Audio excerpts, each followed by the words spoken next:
Capítulo 4. Extinção do crédito tributário. Seção 1. Modalidades de extinção. Artigo 156. Extinguem o crédito tributário. Inciso 1. O pagamento. Inciso 2. A compensação. Inciso 3. A transação. Inciso 4. Remissão. Inciso 5. A prescrição e a decadência. Inciso 6. A convenção de depósito em renda. Inciso 7. O pagamento antecipado e a homologação do lançamento nos termos do disposto no artigo 150 e seus parágrafos 1º e 4º. Inciso 8. A consignação em pagamento nos termos do disposto do parágrafo 2º do artigo 164. Inciso 9. A decisão administrativa irreformável, assim entendida a definitiva na órbita administrativa que não mais possa ser objeto de ação anulatória. Inciso 10. A decisão judicial passada em julgado. Inciso 11.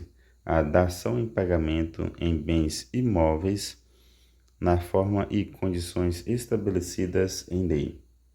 Parágrafo único. A lei disporá quanto aos efeitos da extinção total ou parcial do crédito sobre a ulterior verificação da irregularidade da sua constituição, observado o disposto nos artigos 144 e 149.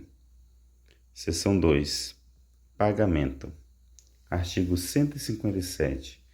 A imposição de penalidade não ilide o pagamento integral do crédito tributário. Artigo 158. O pagamento de um crédito não importa em presunção de pagamento. Inciso 1. Quando parcial das prestações a que se disponha. Inciso 2. Quando total de outros créditos referente ao mesmo ou a outros tributos. Artigo 159. Quando a legislação tributária não dispuser a respeito, o pagamento é efetuado na repartição competente do domicílio do sujeito passivo. Artigo 160. Quando a legislação tributária não fixar o tempo do pagamento, o vencimento do crédito ocorre 30 dias depois da data em que se considera o sujeito passivo notificado do lançamento. Parágrafo único. A legislação tributária pode conceder desconto pela antecipação do pagamento nas condições que estabeleça. Artigo 161. O crédito tributário não é integralmente pago no vencimento acrescido de juros de mora, seja qual for o motivo determinante da falta, sem prejuízo da imposição das penalidades cabíveis e da aplicação de quaisquer medidas de garantia prevista nesta lei ou em lei tributária. Parágrafo 1º. Se a lei não dispuser de modo diverso, os juros de mora são calculados à taxa de 1% ao mês. Parágrafo 2º.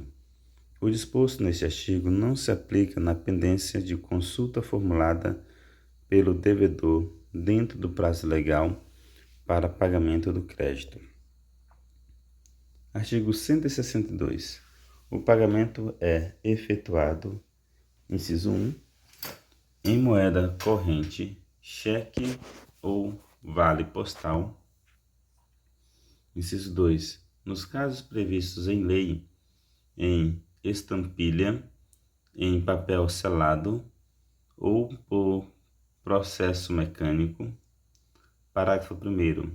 A lei A legislação tributária pode determinar as garantias exigidas para o pagamento por cheque ou vale postal, desde que não o torne impossível ou mais oneroso que o pagamento em moeda corrente. Parágrafo 2º.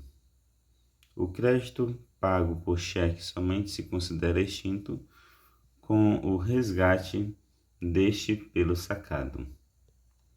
Parágrafo 3º. O crédito pagável em estampilha considera-se extinto com a inutilização regular daquela, ressalvado o disposto no artigo 150.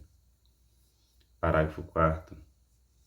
A perda ou destruição da estampilha ou o erro no pagamento por esta modalidade não dão direito à restituição, salvo nos casos expressamente previstos na legislação tributária ou naquelas em que o erro seja imputável à autoridade administrativa. Parágrafo 5º. O pagamento em papel selado ou por processo mecânico equipara-se ao pagamento em estampilha. Artigo 163.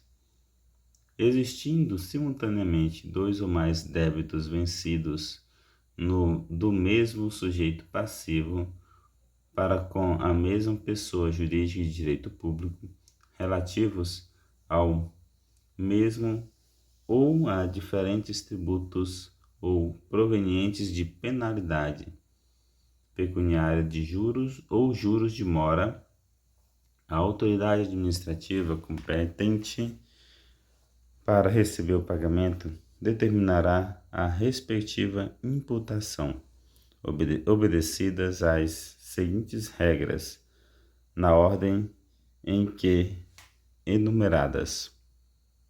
Inciso 1. Em primeiro lugar, aos débitos por obrigação própria. Em segundo lugar, aos decorrentes de responsabilidade tributária. Inciso 2. Primeiramente, as contribuições de melhoria, depois as taxas e, por fim, aos impostos. Inciso 3. Na ordem crescente dos prazos de prescrição. Inciso 4. Na ordem decrescente dos montantes. Artigo 164. A importância de crédito tributário pode ser consignada judicialmente pelo sujeito passivo nos casos: inciso 1. De recusa de recebimento ou subordinação deste ao pagamento de outro tributo ou de penalidade ou ao cumprimento de obrigação acessória. Inciso 2. A subordinação do recebimento ao cumprimento de exigências administrativas sem fundamento legal. Inciso 3. De exigência por mais de uma pessoa jurídica de direito público de tributo idêntico sobre o mesmo fato gerador. Parágrafo 1º. A consignação só pode versar sobre o crédito que o consignante se propõe pagar. Parágrafo 2º. Julgada procedente a consignação, o pagamento se reputa efetuado e a importância consignada convertida em renda, julgada improcedente a consignação no todo ou em parte, cobra-se o crédito acrescido de juros de mora, sem prejuízo das penalidades cabíveis. Seção 3. Pagamento indevido. Artigo 165. O sujeito passivo tem direito, independentemente de prévio protesto, à restituição total ou parcial do tributo, seja qual for a modalidade do seu pagamento, ressalvado o disposto no parágrafo 4º do artigo 162, nos seguintes casos. Inciso 1.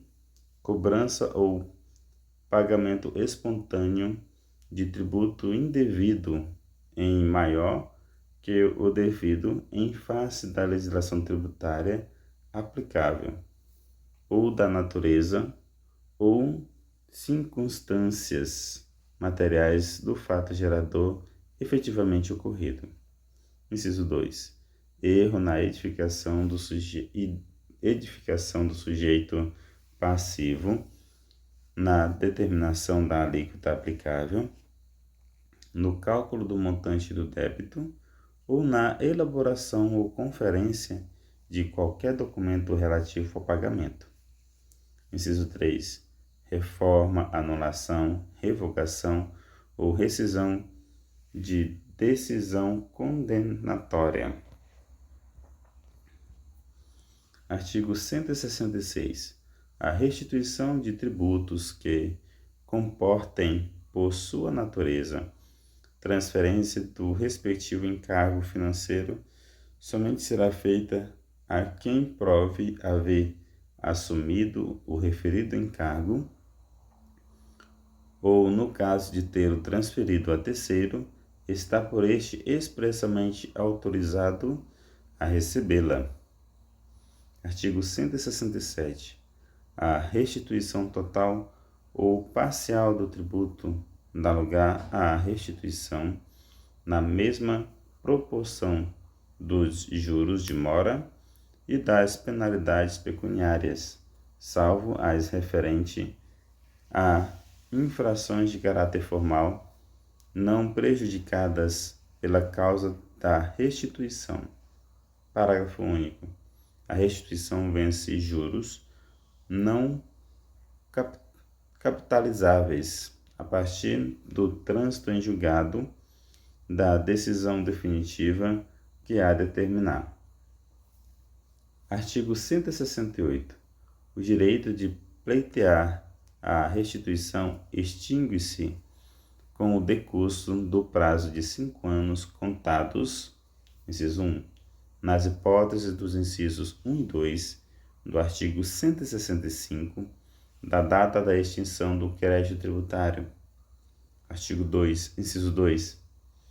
Na hipótese do inciso 3 do artigo 165, da data em que se torne definitiva a decisão administrativa ou passar em julgado a decisão judicial que tenha reformado, anulado, revogado ou rescindido a decisão condenatória.